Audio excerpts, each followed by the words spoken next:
দীর্ঘদিন ধরে বামফ্রন্টের পতন ঘটেছিল যেভাবে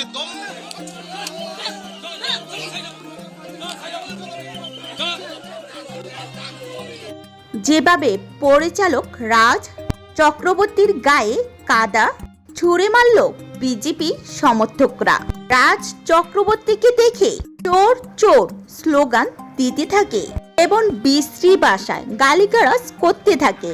ভোট গণনার কেন্দ্রে ভারতপুর কেন্দ্রে বিজেপির প্রার্থীর কাছে রাজ চক্রবর্তীর পরাজয় স্পষ্ট হতে তিনি গণনার কেন্দ্র থেকে বেরিয়ে আসছিলেন। রাজ চক্রবর্তী বাইরে বেরোনোর সময় সেখানে উপস্থিত একদল বিক্ষোভকারী তাকে ঘিরে চোর চোর স্লোগান দিতে শুরু করে।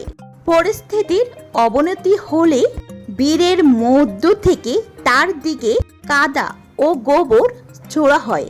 চরম উত্তেজনাকর পরিস্থিতিতেও মধ্য রাজ চক্রবর্তী শান্তই ছিলেন।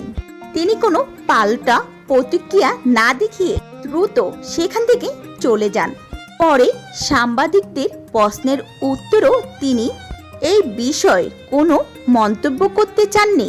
বিক্ষোভকারীদের ক্ষোভের তীব্রতা এত বেশি ছিল যে রাজ চক্রবর্তী সেখানে দাঁড়ানোরও সাহস পায়নি। প্রত্যক্ষদর্শীদের মতে এই দৃশ্যে আতঙ্কিত রাজ তড়িঘড়ি করে নিজের গাড়িতে উঠে এলাকা ত্যাগ করেন। তৃণমূল শিবিরের হারের ভয় নয়, বরং বিজেপির এই গুন্ডামি এবং উস্কানিমূলক আচরণের কারণে রাজ চক্রবর্তী কেন্দ্র ছাড়তে বাধ্য হয়েছেন।